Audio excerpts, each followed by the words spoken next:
नमस्कार, आप देख रहे हैं राजधानी न्यूज। मैं हूं इंदु पात्रा और आइए खबरों में आगे बढ़ने से पहले एक नजर डालते हैं अब तक के सुर्खियों पर। जिला प्रशासन ने रामनवमी पर्व को शांतिपूर्ण तरीके से मनाने को लेकर कसी कमर। तमाम मस्जिद कमेटी के प्रतिनिधियों के साथ की अहम बैठक। पोटका के हकाई गांव में ट्रांसफार्मर पर लाइन जोड़ने गए 40 वर्षीय नाइट गार्ड यादव सरदार की करंट लगने से हुई मौत, इलाके में सनसनी। केंद्र और राज्य सरकार की विफलताओं को लेकर जनता के बीच जाएंगे महागठबंधन के उम्मीदवार, चंपई सोरेन ने जीत का किया दावा। आम आदमी पार्टी प्रदेश कमेटी और लोकसभा सीट के उम्मीदवार के बीच छिड़ी जंग, चुनाव के पहले पैसे की लेन देन का ऑडियो क्लिप जारी। और लोक आस्था का महापर्व चैती छठ पर भगवान भास्कर को दिया गया अर्घ, छठ घाटों में देखी श्रद्धालुओं की भारी भीड़। और अब खबरें विस्तार से।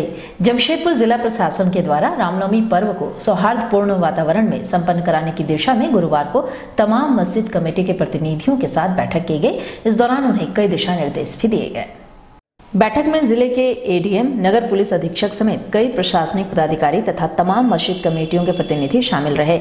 इस दौरान रामनवमी पर्व को लेकर इन्हें कई दिशा निर्देश भी दिए गए। बातचीत के क्रम में नगर पुलिस अधीक्षक ने कहा कि पर्व में किसी भी तरह की दिक्कत ना हो, इसके लिए पहले से ही नमाज का समय और विसर्जन जुलूस का समय अलग अलग रखवाया गया है ताकि किसी को भी दिक्कत ना हो। साथ ही साथ क्षेत्र में सफाई पर भी विशेष ध्यान दिया गया है।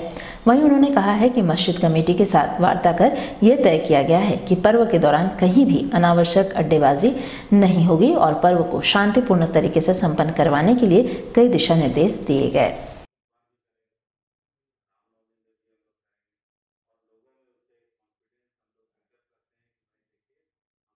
रामनवमी पर्व और जो सर्वे बरात है उसको लेकर के चर्चा किया गया है। हमारे साथ एडीएम लॉ एंड ऑर्डर और सीओ साहब भी मौजूद थे। उसमें उन लोगों की तरफ से जो भी पॉइंट्स उठाए गए हैं उस पर हम लोग चर्चा किए हैं और उनसे क्या अपेक्षा है, हमारी क्या तैयारी है इस पूरे पर्व को लेकर के उस पर डिस्कशन किया गया। इसमें जो उन लोगों की तरफ से कुछ क्वेरीज आए थे, जैसे अननेसेसरी जो लोग जमा हो जाते हैं मस्जिद के सामने या फिर नमाज और प्रोसेशन के टाइम में जो क्लैश होता है, वो सब को लेकर के समस्याएं उठाई गई थी। कुछ साफ सफाई को लेकर के, कुछ लाइटिंग को लेकर के समस्याएं उठाई गई थी। उस पर हम लोगों ने डिस्कस किया है और सभी को बता दिया गया है कि इस बार टाइमिंग में कोई क्लैश नहीं होगा, टाइमिंग एकदम अलग अलग होगा, कोई क्लैश की संभावना नहीं है। इनके तरफ से भी हमने इनको लोगों को ये बताया कि अपने अपने क्षेत्र में सभी लोगों को ये बता दें कि अननेसेसरी कोई बाय स्टैंडर नहीं रहे, कोई ऑनलोकर्स नहीं रहे और बिना काम का कोई एक जगह जमावड़ा नहीं हो कि उसमें प्रोवोकेशन की समस्या उत्पन्न हो। और यहाँ आपको बताते चलेंगे, जमशेदपुर के पोटका थाना क्षेत्र के हकाई गांव के सामने बिजली के ट्रांसफार्मर में लाइन जोड़ने गए 40 वर्षीय नाइट गार्ड यादव सरदार की मौत हो गई है। मृतक के पुत्र और स्थानीय पूर्व मुखिया ने कहा है कि बिजली जोड़ने के लिए जाने के क्रम में अचानक लाइन पूरी तरह से नहीं कटा था, जिसके कारण 11,000 करंट की चपेट में आ जाने से यादव सरदार की मौत हो गई। वहीं मौके पर पहुंची पुलिस ने शव को अपने कब्जे में लेकर पोस्टमार्टम के लिए भेज दिया है।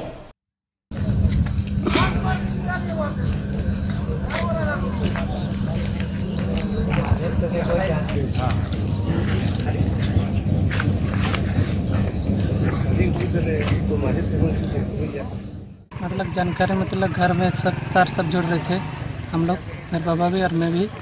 तो उसके बाद उधर गांव में चला गया, मतलब कुछ साइड में, तो और 2 लड़का था, तो फिर उधर भी जुड़ रहा था। फिर ट्रांसफार्मर में आया तो 3 लड़का था, तो मेरा पिताजी ऊपर चढ़ गया।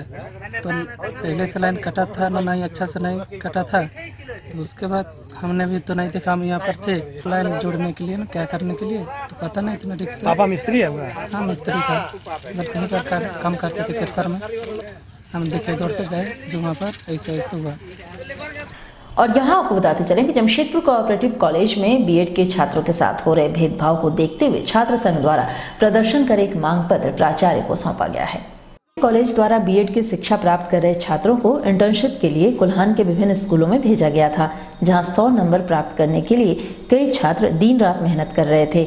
वहीं इन लोगों को यूनिवर्सिटी की उदासीनता का सामना कम नंबर प्राप्त कर करना पड़ा, जहां इन लोगों के द्वारा छात्र संघ के बैनर तले प्रदर्शन कर अपनी मांगों से प्राचार्य को अवगत कराया गया।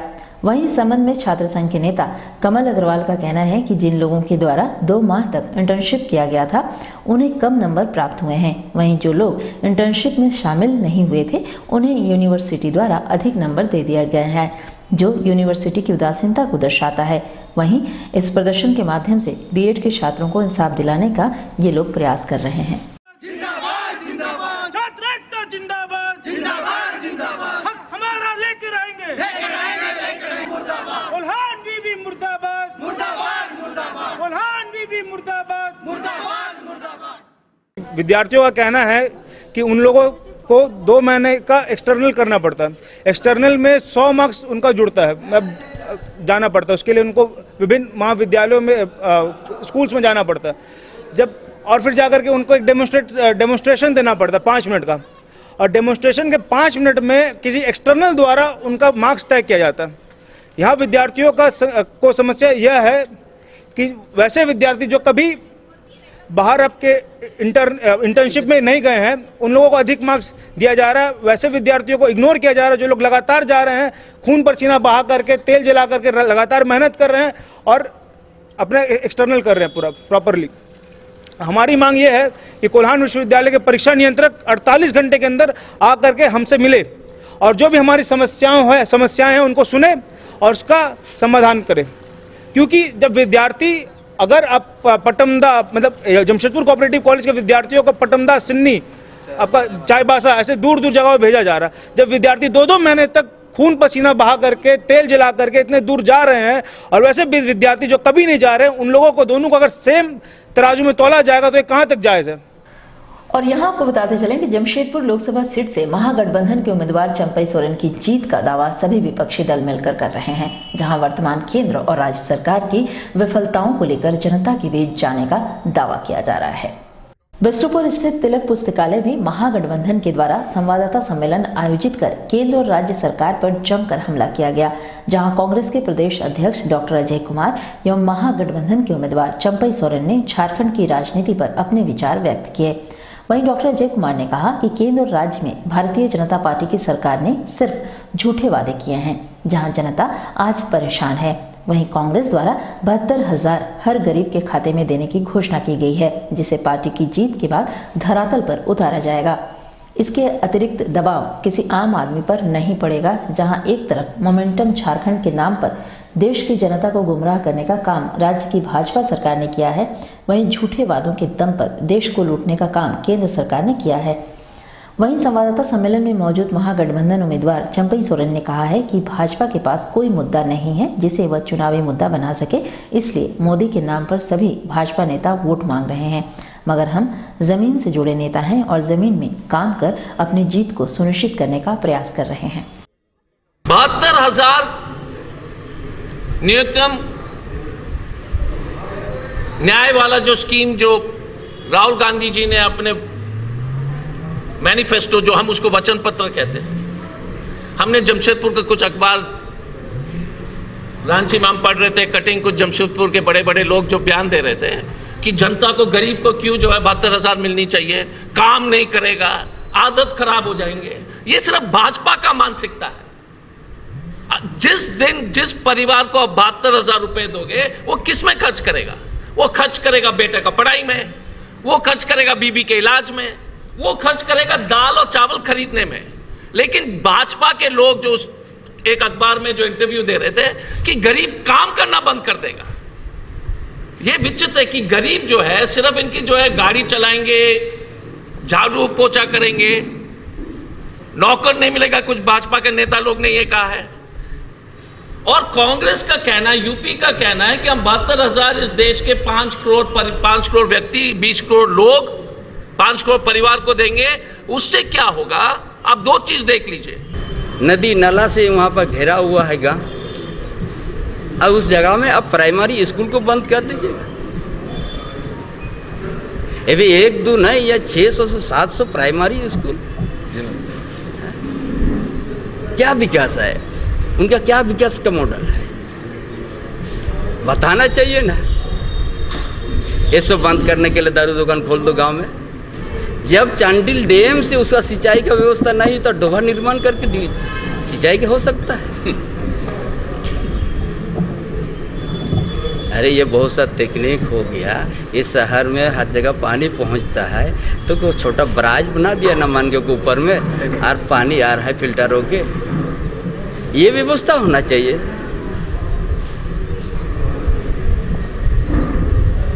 देश में बोलता है हम हर जगह शौचालय बना दिया, एक दिन में शौचालय बनता है क्या? सिंगल ईटा से?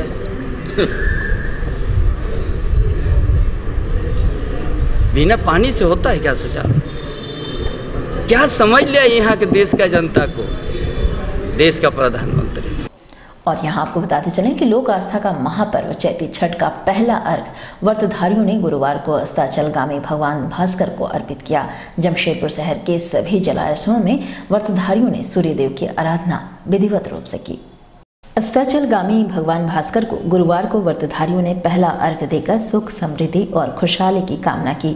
जमशेदपुर शहर के सभी जलाशयों में दोपहर बाद से ही भगवान भास्कर की आराधना शुरू हो गई। सभी व्रतधारियों एवं उनके परिजनों ने इस दौरान सूर्यदेव की आराधना की। सभी सूर्यदेव की आराधना में लीन दिखे। पूजा को ध्यान में रखते हुए सुरक्षा के भी व्यापक इंतजाम किए गए थे। शुक्रवार को उदयमान भास्कर को अर्घ देने के साथ इस महापर्व का समापन हो जाएगा।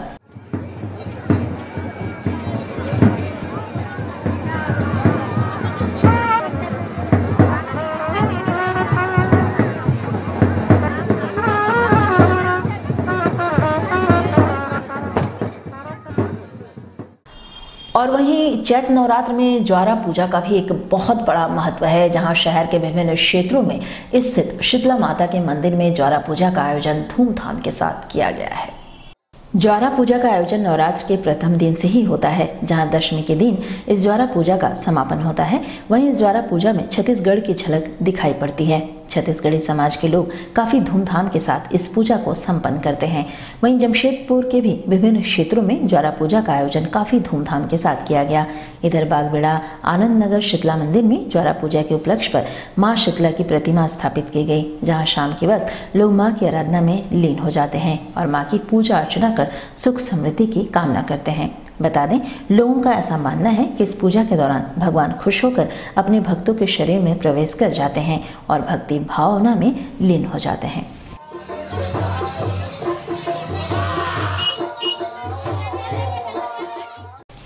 खबरों में वक्त है एक छोटे से ब्रेक का, आप बने रहिए हमारे साथ।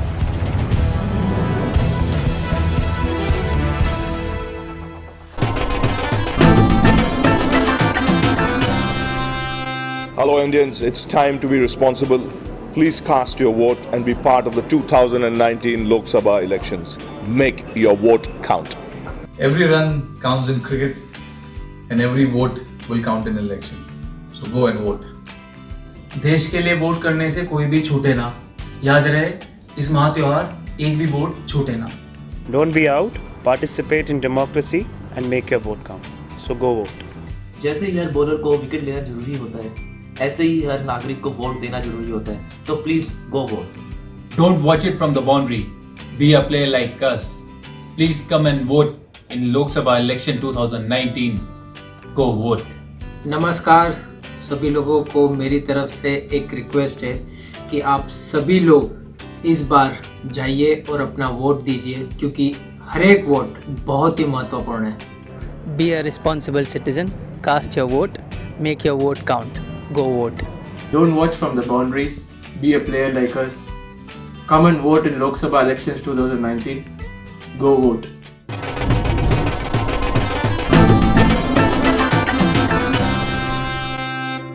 साहब, सिक्का। वेरी गुड, सिक्का ले आया। अब छत से पानी टपकना, दीवार की सीलन, सभी प्रॉब्लम चुटकियों में मिट जाएगी। इससे इतनी पुरानी प्रॉब्लम सॉल्व हो जाएंगी? क्या मतलब? वर्ल्ड क्लास कंपनी है, दुनिया भर की ऐसी सभी प्रॉब्लम सॉल्व कर रही है। सिक्का यानी हम सब की खुशी। सिक्का वाटर प्रूफिंग सिस्टम। अब चिंता किस बात की? सिक्का है ना। जागो ग्राहक जागो, असली पहचानो। कलश का रजिस्टर्ड ट्रेडमार्क नंबर और होलोग्राफिक देखकर ही खरीदें। कलश सूजी, मैदा, बेसन, सत्तू एवं शरबती आटा।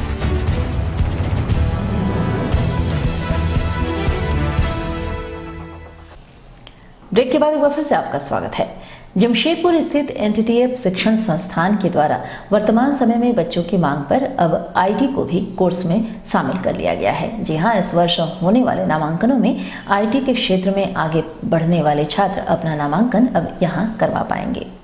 लगातार कई वर्षों से एनटीटीएफ के द्वारा जमशेदपुर के छात्रों को उच्च और गुणवत्तापूर्ण शिक्षा प्रदान किया जा रहा है। अब यहाँ 4 के बदले 5 विषयों में पढ़ाई होगी, जिसमें अब IT को भी शामिल कर लिया गया है। इस बाबत NTTF के अधिकारियों ने कहा है कि छात्रों की चाहत को देखते हुए ये कदम उठाया गया है।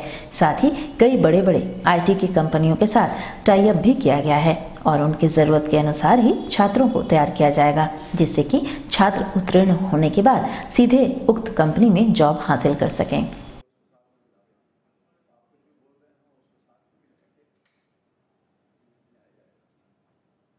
इस साल का जो NTTF RD Tata technical centre और NTTF Tata steel technical education centre, यहाँ पे जो एडमिशन प्रक्रिया है अभी ऑलरेडी स्टार्ट हो चुकी है 1 अप्रैल से, और इसकी जो एप्लीकेशंस ऑलरेडी अवेलेबल है ऑनलाइन एज वेल एज हमारे कैंपस में।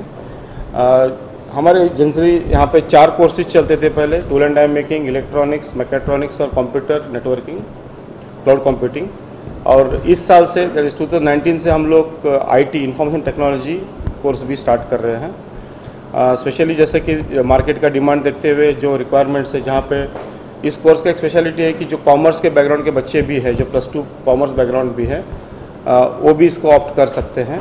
और उसके ज़रिए जो मार्केट का जो डिमांड है, पैरेलली NTTF ने इस साल 2-3 इम्पॉर्टेंट स्टेप्स लिए, जैसे कि मल्टीपल इंटरनेशनल ऑर्गेनाइजेशन जैसे इंटेल हो गया, सिस्को हो गया, अमेजॉन वेब सर्विसेज, UiPath, ये सब संस्थाओं से हम लोगों ने एकेडमिकली एग्रीमेंट किया है, ताकि हमारे कोर्सेज जो होंगे, जो एट प्रेजेंट इंडस्ट्री 4.0 के जो रिक्वायरमेंट्स है, जो इंडस्ट्री नया जो रेवोल्यूशन आ रहा है, उसका जो आगे में जॉब रिक्वायरमेंट्स आने वाले हैं, उसके हिसाब से बच्चों को तैयार किया जाए।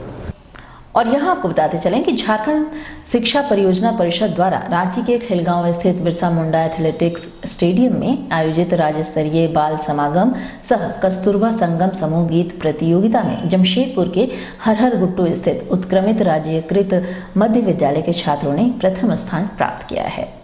इससे स्कूल के बच्चों और शिक्षकों में काफी खुशी दिखाई दी। इधर एक सादा समारोह आयोजित कर स्कूल परिसर में जीतने वाले चीता एंड ग्रुप को स्कूल प्रबंधन द्वारा सम्मानित किया गया। इस प्रतियोगिता में स्कूल के 8 छात्र छात्राओं ने शिरकत की थी। इधर स्कूल के शिक्षकों ने बच्चों की जीत पर खुशी जाहिर करते हुए कहा है कि आगे भी ये बच्चे बेहतर प्रदर्शन करने का प्रयास करेंगे। इसमें स्कूल प्रबंधन इनकी हर तरह से सहायता करेगा। इस 2 दिवसीय कार्यक्रम के दौरान कई तरह की प्रतियोगिताएं आयोजित हुई थी, जिनमें जिला स्तर की प्रतियोगिताओं के विजेता प्रतिभागियों ने इसमें शिरकत की थी। वैसे इस प्रतियोगिता में बच्चों को कक्षा के अनुरूप 3 ग्रुप में बांटा गया था। इस दौरान 2 दर्जन से ज्यादा अलग अलग प्रतियोगिताएं हुई। विद्यालय रानीडीह जमशेदपुर पूर्वी सिंहभूम 2018-19 में होने वाले बाल समागम समारोह, राज्य स्तरीय बाल समागम समारोह में प्रथम स्थान प्राप्त किया है, जिसका आयोजन रांची में 9 और 10 अप्रैल को हुआ था। आज इनको हम लोग सम्मानित किए हैं और बहुत खुशी का अनुभव कर रहे हैं। हमारे गार्जियन, हमारे शिक्षक सभी के सहयोग से हमारे जो बच्चे हैं आज इस मुकाम पर पहुंच पाए हैं और आगे भी हम लोग का सतत प्रयास रहेगा कि हमारे बच्चे अच्छा से अच्छा प्रदर्शन। 8 बच्चे लिए थे, चीता एंड ग्रुप, बच्चे का ग्रुप का नाम है चीता एंड ग्रुप। और यहाँ आपको बताते चलें कि आम आदमी पार्टी प्रदेश कमेटी और जमशेदपुर लोकसभा सीट के आम आदमी पार्टी के उम्मीदवार के बीच जंग छिड़ गई है, जहां प्रदेश कमेटी के आपत्तिजनक ऑडियो क्लिप को जारी किया गया है। वहीं दूसरी ओर उम्मीदवार ने उक्त ऑडियो क्लिप को झूठा करार दिया है। बता दें कि विगत 10 अप्रैल को जमशेदपुर सीट से आप पार्टी के उम्मीदवार दिनेश महतो की एक आपत्तिजनक ऑडियो क्लिपिंग प्रदेश कमेटी को मिली थी, जिसके तहत जांच कमेटी बनाई गई और इसकी जांच शुरू की गई। इसके बाद तकरार बढ़ता गया और उम्मीदवार दिनेश महतो को तात्कालिक रूप से पार्टी से निलंबित कर दिया गया। वहीं पार्टी के जांच कमेटी के अनुसार ऑडियो क्लिपिंग को सही पाया गया है। साथ ही जांच के दौरान जब दिनेश महतो को पक्ष रखने के लिए बुलाया गया तो उन्होंने आने से भी मना कर दिया, जिससे वे दोषी साबित हुए और उनकी सदस्यता को रद्द करने हेतु अनुशंसा पत्र पार्टी के आला कमान को भेज दिया जाएगा। एक तो कल हम लोग को मीडिया के साथियों ने भेजा रांची में, डॉक्टरों ने जांच किया होगा ना कि ऐसा ले लीजिए और भाजपा के समर्थन में आपको काम करना और आदिवासी इलाके में काम करना है कि कल रात में 8 बजे हमारे प्रदेश कमेटी को एक ऑडियो क्लिप रांची में प्राप्त हुआ, जो कि ऑडियो क्लिप हमारे जो यहाँ पर हम लोग जिनको टिकट दिए थे दिनेश महतो जी को, उन्हीं से रिलेटेड था और वो आपत्तिजनक था, बहुत ही खराब क्लिप था। उसके लिए कल पार्टी उनको निलंबित किया और हमारे प्रदेश संयोजक एक कमेटी गठित किए 7 लोगों का, जो कि जांच करने के लिए कि प्रथम दृष्टि में आप उसको जांच करिए, जांच करके बताइए कि आवाज़ उनका है कि नहीं। तो हम लोगों ने जांच किया और उनको दिनेश महतो जी को भी अपना पक्ष रखने के लिए आज 12:30 बजे हम लोग बुलाए थे और उनको चिट्ठी भी सुबह में भेजवाए थे, लेकिन दिनेश महतो जी अपना पक्ष रखने के लिए नहीं आए। और वो जो जिला के सचिव जो हैं रंजीत बास्के, उससे खबर भेजवाए कि हम कोई मतलब जांच कमेटी के पास नहीं जाएंगे। तब जांच कमेटी इस निर्णय पर पहुंची कि हम लोग राज्य संयोजक को इनको पार्टी से निष्कासित करने और पीएससी को इनका टिकट वापसी करने का हम लोग अनुशंसा किया। वहीं दूसरी ओर इस मामले में आरोपी दिनेश महतो ने कहा है कि ये आरोप बेबुनियाद है और उन्हें सोची समझी साजिश के तहत फंसाया गया है। उन्होंने कहा है कि वे आम आदमी पार्टी के स्थापना काल से ही पार्टी के साथ जुड़े रहे हैं और कई भ्रष्ट अधिकारियों के खिलाफ कार्रवाई में अहम भूमिका भी उन्होंने निभाई है। उन्होंने स्पष्ट रूप से कहा है कि आला कमान ने जब उन्हें टिकट देने का फैसला कर लिया है, उसके बाद प्रदेश सचिव के द्वारा उन्हें बुलाया गया और उनसे टिकट देने के बदले 35 लाख रुपए की मांग की गई, जिस पर उन्होंने असमर्थता जताई और इसी कारण प्रदेश सचिव के द्वारा ये पूरा साजिश रचा गया और झूठा ऑडियो क्लिपिंग बनाकर उन्हें फंसाया गया है।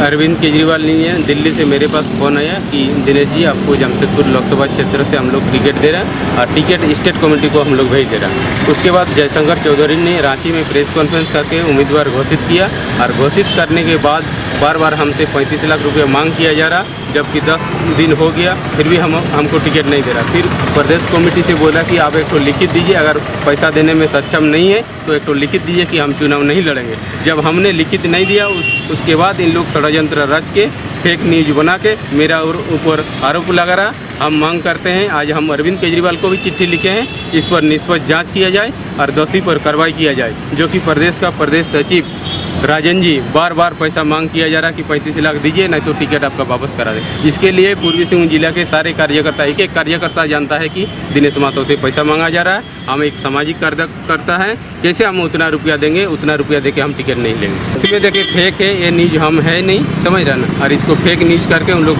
सेटिंग करके साजिश के तहत किया जाए। हम इस्तीफा दे देंगे, ऐसा पार्टी में रहने लायक है ना। हम भ्रष्टाचार के खिलाफ लड़ाई लड़ते हैं और जो टिकट का बारी आता पैसा मांग किया जा रहा है, तो कौन सा उचित है। और यहाँ आपको बताते चलें कि जमशेदपुर के साची स्थित बंगाल क्लब में इंडोर गेम ब्रिज का आयोजन 14 तारीख को किया गया है, जिसकी जानकारी एक प्रेस वार्ता के दौरान दी गई।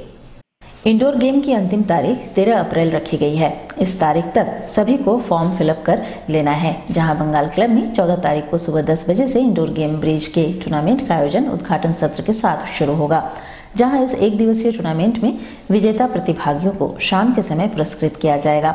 वहीं इस संबंध में जानकारी देते हुए वाइस चेयरपर्सन पूर्वी घोष ने बताया है कि कोशिश की जा रही है कि इस टूर्नामेंट में ज़्यादा से ज़्यादा लोग भाग लें। उन्होंने बताया है कि केवल जमशेदपुर ही नहीं, जमशेदपुर के आसपास के क्षेत्रों से भी लोग इस प्रतियोगिता में शिरकत कर रहे हैं। उन्होंने बताया अंतिम तारीख 13 अप्रैल रखी गई है। बंगाल क्लब के द्वारा एक इंडोर टूर्नामेंट का आयोजन किया गया है। इस इंडोर टूर्नामेंट का जो चेयरमैन है वो श्री पार्थसारथी सेन, वाइस चेयरमैन पूर्वी घोष और गेम का कन्वेनर इंचार्ज है तपन कुमार दास और हमारे सेक्रेटरी है देवाशीष नाहा, ट्रेजरर सोमो सेन। हम लोग 14 तारीख को एक बीच टूर्नामेंट का आयोजन किया है, जिसमें एक ही दिन का टूर्नामेंट है। जमशेदपुर का कोई भी प्रतिभागी इसमें अपना भागीदारी ले सकता है। इसके अलावा भी अगर जमशेदपुर के बाहर कोई आना चाहता है एक दिन का टूर्नामेंट, उसको भी हम स्वागत करेंगे। 13 अप्रैल हम लोग लास्ट डेट रखे हैं इसका नामांकन करने का और 14 अप्रैल सुबह 10 बजे से शुरू होगा, शाम 7:30 बंगाल क्लब प्रीमिसेस में होगा और उद्घाटन सुबह 10 बजे और पारितोषिक वितरण शाम 7 से 7:30 बजे तक होगा। और यहाँ आपको बताते चलेंगे जमशेदपुर के कदमा स्थित DBMS स्कूल के कुछ छात्रों को स्कूल के 11वीं कक्षा में कुछ नंबरों के कारण फेल कर दिया गया, जबकि इन छात्रों ने दोबारा परीक्षा लिए जाने की मांग की थी और ये नियम के तहत है, लेकिन स्कूल प्रबंधन ने इसे स्वीकार नहीं किया। इसकी शिकायत जमशेदपुर अभिभावक संघ ने जिले के उपायुक्त से की है। संघ के अध्यक्ष ने कहा है कि पिछले दिनों DBMS इंग्लिश स्कूल के 11वीं कक्षा के कुछ छात्रों को बहुत ही कम नंबर से फेल कर दिया गया है और इस पर छात्रों के द्वारा दोबारा परीक्षा लिए जाने की मांग की गई थी और ये नियम के तहत मांग की गई थी, लेकिन तरह तरह के बहाने बनाकर स्कूल प्रबंधन द्वारा परीक्षा लिए जाने से इनकार कर दिया गया। संघ के अध्यक्ष ने कहा कि जिले के उपायुक्त इस मामले में हस्तक्षेप करें और छात्रों को दोबारा परीक्षा लिया जाए। वहीं उन्होंने कहा है कि ये सभी छात्र वैसे हैं जिन्होंने मैट्रिक की परीक्षा में काफ़ी बेहतर अंक प्राप्त किए थे और अब 11वीं में उन्हें इतने कम अंक प्राप्त होना स्कूल की शिक्षा व्यवस्था पर सवालिया निशान खड़ा करता है। इन्होंने मांग की है कि इसकी भी निष्पक्ष जांच की जाए। DBMS English school BH area का है। 11 क्लास में साइंस और आर्ट्स कॉमर्स सेक्शन में 40 बच्चों को फेल किया गया। पेरेंट्स ने पूर्व में इस बात को रेज किया था कि इन बच्चों का री एग्जामिनेशन लिया जाए, लेकिन स्कूल मैनेजमेंट जो है RT और भी कमियां सभी बच्चों पर ही थोप कर जो है अपनी जिम्मेदारी से भाग गए। जमशेदपुर अभिभावक संघ आज अभिभावकों के साथ आज पुनः उपायुक्त महोदय के पास आया है और इस बात को रखने आया है कि ICC बोर्ड में इस तरह का प्रावधान है कि 11 क्लास में अगर बच्चे 1-2 सब्जेक्ट में अगर कमज़ोर हैं, अगर फेल होते हैं तो उनका री टेस्ट होनी चाहिए और इसी प्रावधान के तहत हम लोग उपायुक्त महोदय से मांग करने आएंगे। इसके साथ साथ एक और भी मांग होगी कि ये बच्चे जो है 10 क्लास में जो है 89 और अबव परसेंटेज मार्क्स से जब पास हुए तो 11 क्लास में इनको किस तरह से टीच किया गया कि ये बच्चे जो है इस तरह से कमज़ोर साबित हो रहे हैं। टीचरों का जो टीचिंग स्टैंडर्ड है 11 क्लास का उस स्कूल का, उसकी भी जांच होनी चाहिए और जो सब्जेक्ट को टीच कर रहे हैं, जिस सब्जेक्ट में वो स्पेशलाइज है, उसकी भी जांच अकॉर्डिंग टू ICC बोर्ड के अनुसार है कि नहीं, उसकी भी जांच आप आज उपायुक्त महोदय से मांग करने आएंगे, उसकी भी जांच। और यहाँ आपको बताते चलेंगे चांडिल के तिरुल्डी थाना क्षेत्र के कुदा में बीती रात करीब 11 बजे जंगली हाथियों ने जमकर उत्पात मचाया। इस दौरान हाथियों ने कई घरों को बुरी तरह से क्षतिग्रस्त कर दिया, जिससे लोगों में काफी आक्रोश देखा गया।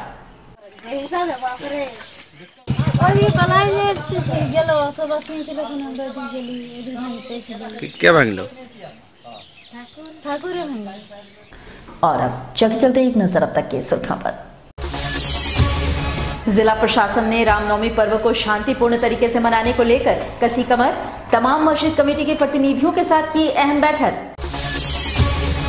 पोटका के हकाई गांव में ट्रांसफार्मर पर लाइन जोड़ने गए 40 वर्षीय नाइट गार्ड यादव सरदार की करंट लगने से हुई मौत, इलाके में सनसनी।